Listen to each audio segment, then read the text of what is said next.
Olá, bem-vindos a mais um estudo em nosso canal Descobrindo a Espiritualidade. Vamos prosseguir estudando a obra Nos Domínios da Mediunidade, psicografia de Chico Xavier e ditado pelo espírito André Luiz. Capítulo 22. Emersão do passado. Nos narra André Luiz. Em companhia do assistente, tornamos a segunda reunião semanal do grupo presidido pelo irmão Raul Silva, a cuja organização nosso orientador não regateava simpatia e confiança. Então a equipe de André Luiz vai assistir mais uma reunião mediúnica na semana seguinte. Nós acompanhamos a primeira reunião, agora é a segunda. O conjunto de trabalhadores não se alterara na constituição que lhe era característica. A pequena fila dos obsessos, todavia, apresentava modificações. 2 senhoras, seguidas pelos respectivos esposos, e um cavalheiro de fisionomia fatigada integravam a equipe dos que receberiam assistência. Os médiuns da casa desempenharam caridosa tarefa, emprestando as suas possibilidades para a melhoria de várias entidades transviadas na sombra e no sofrimento, com a colaboração eficiente de Dona Celina, à frente do serviço. Solucionados diversos problemas alusivos ao programa da noite, eis que uma das senhoras enfermas cai em pranto convulsivo, exclamando: "Quem me socorre? Quem me socorre?" E, comprimindo o peito com as mãos, acrescentava em tom comovedor: "Covarde! Por que apunhalar assim uma indefesa mulher? Serei totalmente culpada? Meu sangue condenará seu nome infeliz." Raul, com serenidade habitual, abeirou-se dela e consolou-a com carinho. "Minha irmã, o perdão é o remédio que nos recompõe a alma doente. Não admita que o desespero lhe subjugue as energias. Guardar ofensas é conservar a sombra.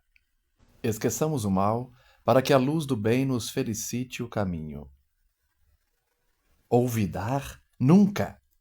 O senhor sabe o que vem a ser uma lâmina enterrada em sua carne? Sabe o que seja a calamidade de um homem que nos suga a existência para arremessar-nos à miséria, comprazendo-se depois disso em derramar-nos o próprio sangue?" Sim, sim. Ninguém lhe contraria o direito à justiça, segundo as suas afirmações. Entretanto, não será mais aconselhável aguardar o pronunciamento da bondade divina? Quem de nós estará sem mácula? Esperar? Esperar? Há quanto tempo não faço outra coisa? Em vão procuro reaver a alegria. Por mais me dedique ao trabalho de romper com o pretérito, vivo a carregar a sombra de minhas recordações, como quem traz no próprio peito o sepulcro dos sonhos mortos. Tudo por causa dele, tudo pelo malvado que me arruinou o destino.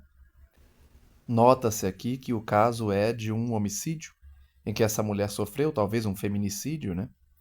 Se for parceiro dela na última existência, e que acabou sendo vítima desse ataque de um homem que ela diz aqui que a prejudicou antes de assassiná-la. Então é o primeiro caso da segunda reunião mediúnica. E destaca-se que ela não consegue seguir a sua vida porque a ideia da vingança a dominou. E as lembranças fazem ela relembrar a mágoa de forma a não perdoá-lo. Por isso ela não consegue avançar. Porque a lembrança da dor, a lembrança da traição, a lembrança da agressão sofrida faz ela se revoltar contra a pessoa. E isso causa a obsessão, isso causa o desequilíbrio. Nós sempre comentamos aqui, baseados até na informação dos espíritos, que perdoar não é esquecer. Você se recorda do que a pessoa fez, mas você não mais deseja o mal para ela. Enquanto se desejar o mal com a lembrança, o desequilíbrio persistirá. É o caso dessa senhora. E a pobre criatura prorrompeu em soluços, enquanto um homem desencarnado não longe fitou-a com inexprimível desalento.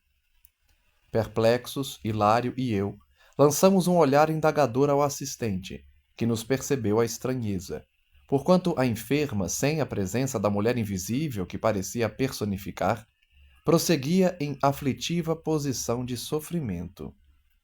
Não vejo a entidade de quem a nossa irmã se faz intérprete, alegou Hilário curioso. Sim, disse por minha vez. Observa em nossa vizinhança um triste companheiro desencarnado. Mas se ele estivesse telepaticamente ligado à nossa amiga, de certo a mensagem definiria a palavra de um homem, sem as características femininas da lamentação que registramos. Em verdade, não notamos aqui qualquer laço magnético que nos induza a assinalar fluidos teledinâmicos sobre a mente da médium. Então vejam que situação curiosa, não é? A médium está manifestando uma entidade feminina, um espírito feminino. Pelo conteúdo da mensagem percebe-se que é feminino, mas não está ali presente nenhuma entidade feminina. O único homem que parece estar ligado a ela é um homem que está afastado, e é do sexo masculino, logicamente, por isso um homem. Então, curioso o fenômeno, porque André Luiz chega a afirmar não é o caso sequer de laço magnético com fluidos teledinâmicos, ou seja, isso é possível de acontecer. A pessoa está à distância, ligada magneticamente com fluidos teledinâmicos que estão em outro local, animando ali o ambiente também. Não é o caso. André Luiz está estranhando esse fato. Por que ela está aparentemente mediunizada, mas nós não estamos vendo o espírito e ele não está ligado de forma magnética à distância também? Aulus afagou a fronte da doente em lágrimas, como se lhe auscultasse o pensamento, e explicou. Estamos diante do passado de nossa companheira. Olha, está explicado, hein? Quantos fenômenos mediúnicos, na verdade, são lembranças do médium, né? O chamado animismo, a vivência daquele espírito, e não a interferência de um espírito outro, né? De um outro indivíduo. Por isso não é chamado de mediunidade. Mediunidade é quando há mais de um. Se há a lembrança apenas daquele mesmo espírito, é um fenômeno anímico. As potências e as lembranças do próprio médium, na sua qualidade de espírito, que também é, só que é espírito encarnado, produz o fenômeno dessa lembrança, dessa lamentação dela sobre o passado de outra existência. A mágoa e o azedume, tanto quanto a personalidade supostamente exótica de que dá testemunho, tudo procede dela mesma. Ante a aproximação de antigo desafeto, que ainda a persegue de nosso plano, revive a experiência dolorosa que lhe ocorreu em cidade do velho mundo, no século passado, e entra em seguida a padecer insopitável melancolia. Vejam que fenômeno curioso! A presença do obsessor faz ela relembrar o que aconteceu no século passado em outra existência, em outro continente, na Europa. E ela, então, personifica essa outra pessoa, que na verdade é ela em outra encarnação. A mágoa faz ela recordar, como ela não perdoa, ela está vivenciando novamente o que passou, ainda que esteja encarnada novamente no Brasil. Recomeçou a luta na carne, na presente reencarnação, possuída de novas esperanças. Contudo, tão logo experimenta a visitação espiritual do antigo verdugo, que a ela se enleia por meio de vigorosos laços de amor e ódio, perturba-se-lhe a vida mental, necessitada de mais ampla reeducação. É um caso no qual se faz possível a colheita de valiosos ensinamentos. Realmente, valiosos ensinamentos, esse fenômeno, não é? Demonstra a complexidade que é a alma e como muitas vezes as nossas lembranças do passado podem aparentar uma lembrança atual, uma vivência atual de um outro ser, mas na verdade trata-se da mesma pessoa que revive as memórias do passado porque não perdoou. Por isso ele diz aqui, é necessário reeducá-la, para que a presença do obsessor não ative essa memória e ela se desequilibre dessa forma, de forma mental. Isso quer dizer, então... A frase de Hilário ficou, porém, no ar, porque o instrutor lhe definiu o pensamento, acrescentando. Isso quer dizer que nossa irmã imobilizou grande coeficiente de forças do seu mundo emotivo em torno da experiência a que nos referimos, a ponto de semelhante cristalização mental haver superado o choque biológico do renascimento no corpo físico. Vejam, como o ser é complexo, como o espírito é poderoso, como a sua vontade pode intervir na matéria. Essa senhora, mesmo reencarnada, ultrapassou essa limitação do novo corpo físico para relembrar uma vivência de outra existência. Cristalizou a sua mente no passado e, mesmo com um choque biológico com o novo corpo, ela revive, prosseguindo quase que intacta nessa cristalização. Fixando-se nessa lembrança, quando instada de mais perto pelo companheiro que lhe foi irrefletido algoz, passa a comportar-se qual se estivesse ainda no passado, que teima em ressuscitar. É uma situação triste, não é? A gente sente pena por ela. Foi uma vítima do passado, mas do século passado. E mesmo depois de tanto tempo, ela persiste na lembrança negativa, dirigindo as suas energias mentais para a vingança. Por isso, não recebeu a cura ainda. Ela teima em ressuscitar o passado, pela mágoa. Por isso a gente tem que se desvencilhar da mágoa, não é? É melhor para nós ficar remoendo, ficar lembrando, ficar relembrando e ficar cultivando a mágoa. Nos faz muito mal. E como estamos vendo aqui, pode acarretar numa auto-obsessão em outra existência, um século depois do que aconteceu. É então que se dá a conhecer como personalidade diferente a referir-se à vida interior. Por isso ela se apresenta com essa outra personalidade, a pessoa que ela era em outra existência. Sorrindo paternal, considerou: sem dúvida, em tais momentos, é alguém que volta do pretérito a comunicar-se com o presente, porque ao influxo das recordações penosas de que se vê assaltada, centraliza todos os seus recursos mnemônicos tão somente no ponto nevrálgico em que viciou o pensamento. Por isso, é um ensinamento muito valioso esse do capítulo de hoje. Porque a pessoa volta ao passado mentalmente, esse passado se comunica com o presente porque se manifesta ali, e as recordações penosas fazem ela centralizar os seus recursos mentais tão somente nesse ponto principal que a desequilibrou, que viciou seu pensamento, que é a mágoa. A violência que sofreu, ela alimenta com a mágoa. Para o psiquiatra comum, é apenas uma candidata à insulinoterapia ou ao eletrochoque. Entretanto, para nós, é uma enferma espiritual, uma consciência torturada, exigindo amparo moral e cultural para a renovação íntima, única base sólida que lhe assegurará o reajustamento definitivo. Aqui é importante refletir como a ciência humana trata muitos doentes como meramente pessoas desequilibradas mentalmente, mas cuja origem do desequilíbrio está no espírito. Ela é candidata aos tratamentos da psiquiatria, que na época incluíam o eletrochoque. Hoje não mais, graças a Deus. Mas os obsidiados atuais também são dirigidos para os tratamentos psiquiátricos com muito remédio, sem muitas vezes se atentarem para as causas espirituais. Analisei-a com atenção e concluí. Mediunicamente falando, vemos aqui um processo de autêntico animismo, como eu já adiantei. Nossa amiga supõe encarnar uma personalidade diferente quando apenas exterioriza o mundo de si mesma. De fato, não há outro espírito, logo não há mediunidade. Há fenômeno anímico, a lembrança do próprio espírito manifestando-se na sua persona atual. Poderíamos, então, classificar o fato no quadro da mistificação inconsciente? Interferiu Hilário indagador. Vamos ver a resposta de Aulus sobre animismo. Se o animismo significa mistificação. Aulus meditou 1 minuto e ponderou.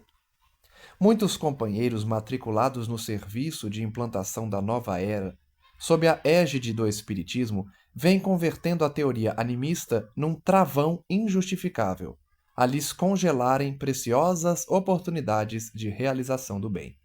Esse tema já foi tratado aqui muitas vezes, não é? Eu tenho uma opinião própria sobre esse tema, uma percepção minha do que eu vejo e já vi no exercício da mediunidade, e realmente no movimento espírita, que ele fala aqui, as pessoas, sob a égide do espiritismo, né, acabam classificando o animismo com esse travão, ou seja, querem suprimir o animismo dos médiuns, dizendo que o animismo é meramente uma mistificação, uma falsidade, e não é. São experiências do ser que acabam se exteriorizando ali. Mas continuemos com a opinião de Aulus. Portanto, não nos cabe adotar como justas as palavras mistificação inconsciente ou subconsciente para batizar o fenômeno. Muitos coordenadores, dirigentes de centro espírita, dirigentes de grupos mediúnicos perdem oportunidades valiosas porque classificam o fenômeno à sua frente como um fenômeno anímico que deve ser suprimido na casa espírita. Aulus critica isso, né? Não devemos batizar esse fenômeno como mistificação, inconsciente ou subconsciente. Na realidade, a manifestação decorre dos próprios sentimentos de nossa amiga, arrojados ao pretérito, de onde recolhe as impressões deprimentes de que se vê possuída, externando-as no meio em que se encontra.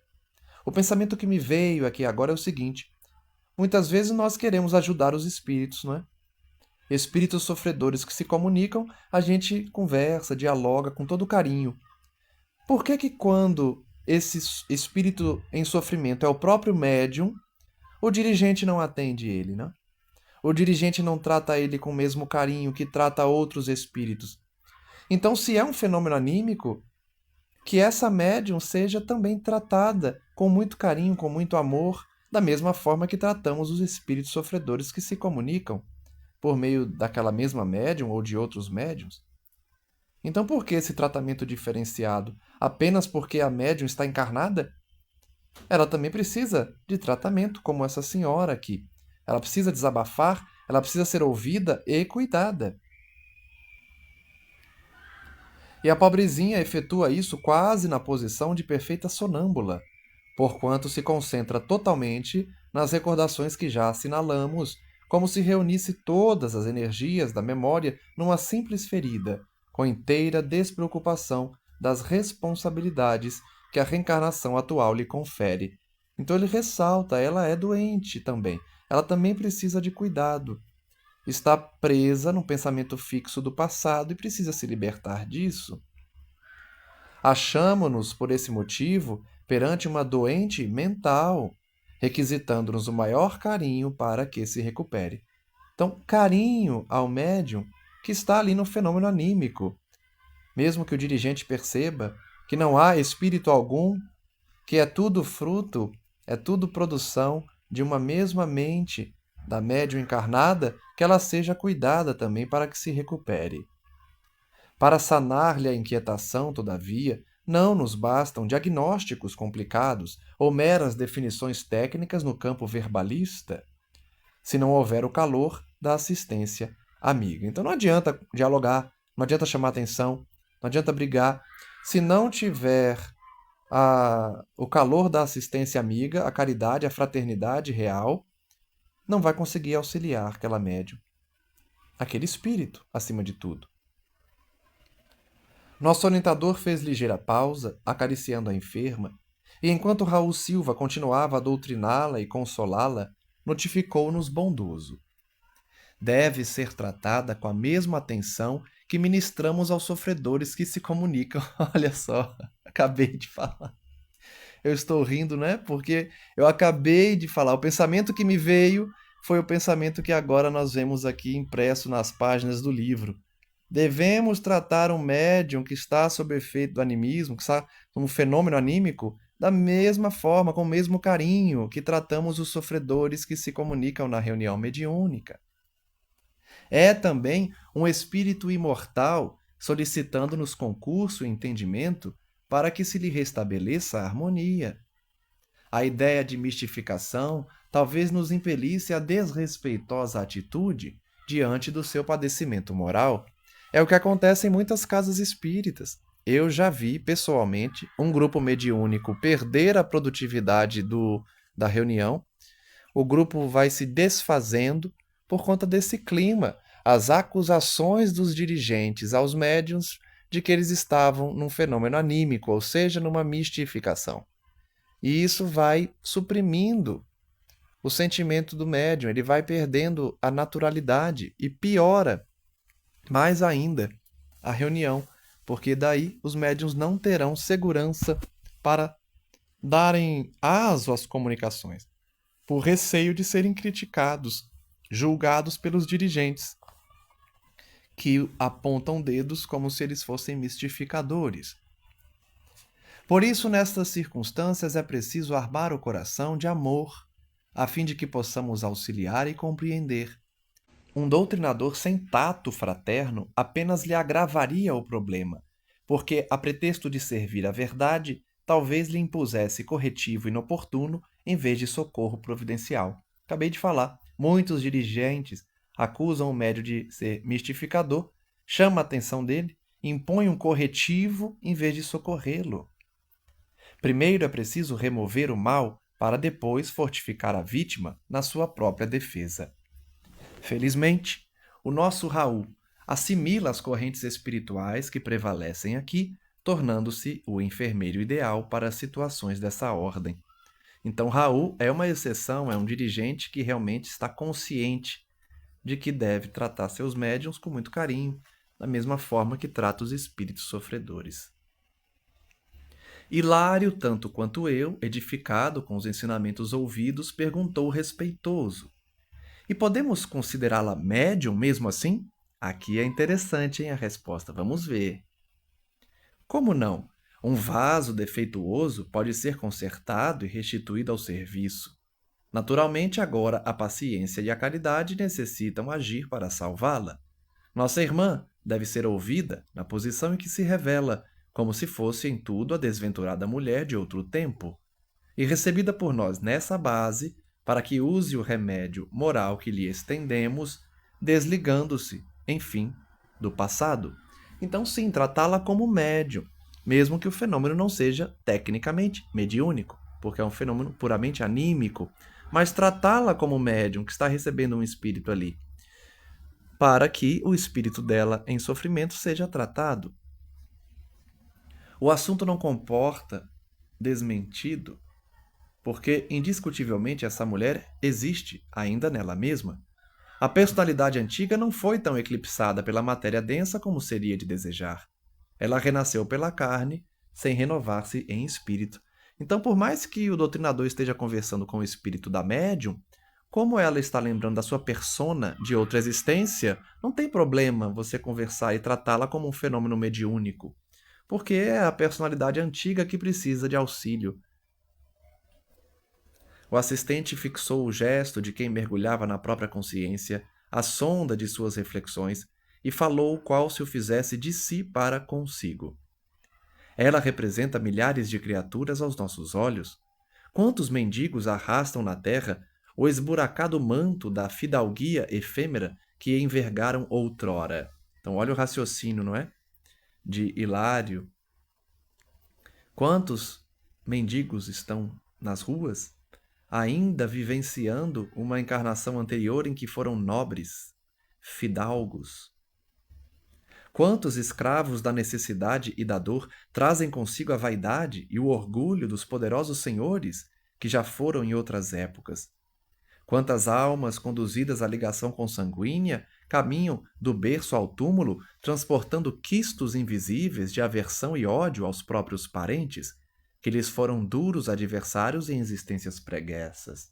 Então vejam que Hilário está fazendo a reflexão de que muitas vezes nós agimos como essa senhora, que está revivendo uma personalidade de outra existência, apesar da reencarnação. Quantos estão assim no mundo atual? Mendigos, pessoas que relembram o que os parentes fizeram. Todos podemos cair em semelhantes estados se não aprendemos a cultivar o esquecimento do mal em marcha incessante com bem. Por isso que relembrar o passado, relembrar algo que alguém nos fez de mal e não sentir mágoa e vingança é o caminho. É o esquecimento do mal, sem esquecer a memória em si, mas não desejando o mal para quem nos fez o mal. Nessa altura, Raul Silva, na condição de hábil psicólogo, convidou a doente ao benefício da prece. Competia a ela suplicar ao céu a graça do ouvido, do esquecimento.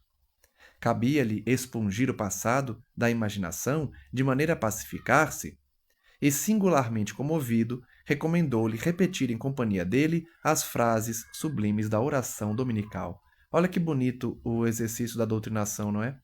Ele estimulou nela a oração e fez com ela o Pai Nosso.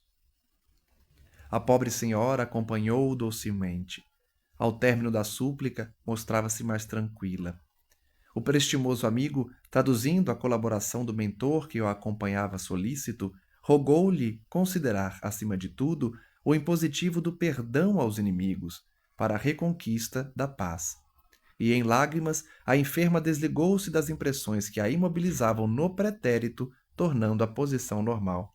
É curioso porque o fenômeno dá todos os indícios de que há mediunidade, não é? É como se o espírito tivesse entendido, se tivesse desvencilhado, saído ali do local, e aí a médium volta ao normal. Mas, na verdade, não havia espírito algum. Era a própria lembrança dela, a persona do passado, que precisava do desabafo e também aprender a esquecer o mal feito a ela, para não mais se ligar a esse passado doloroso. Enquanto Silva lhe aplicava passes de reconforto, o assistente comentou: outra não pode ser, por enquanto, a intervenção assistencial em seu benefício. Pela enfermagem espiritual bem conduzida, reajustar-se-á pouco a pouco, retomando o império sobre si mesma e capacitando-se para o desempenho de valiosas tarefas mediúnicas mais tarde. Era o ideal, a assistência a ela, para que ela se recupere e volte a trabalhar como médium.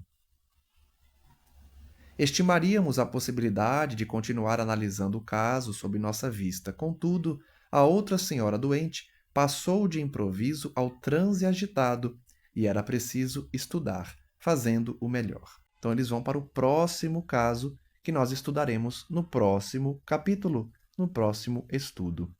Agradeço a todos que nos acompanham e peço às entidades benditas que são responsáveis pela divulgação da doutrina que possam nos inspirar para continuarmos a estudar, a trabalhar esses conceitos tão importantes de André Luiz e da espiritualidade superior, para que coloquemos em prática tudo o que aqui aprendemos, especialmente em relação às lições de hoje, que é não considerar o fenômeno anímico como mistificação e cuidar do médium que apresenta esse fenômeno, porque não deixa de ser um espírito em sofrimento que precisa de ajuda.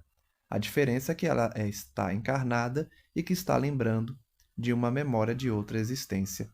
O resto é tudo igual a uma entidade que chega precisando da doutrinação, do diálogo, do cuidado. Que possamos então aprender com o estudo de hoje a importância desses conceitos para que estejamos sempre prontos a compreender o próximo e entender também que a dinâmica da vida pode nos fazer deparar com esse tipo de situação, em que temos que ter solidariedade, fraternidade e amor para tratar esses irmãos ainda presos ao passado. E que nós não sejamos como essa senhora, presos a um acontecimento de tanto tempo atrás, vinculados a entidades que ainda nos fazem sofrer porque não aprendemos a perdoar.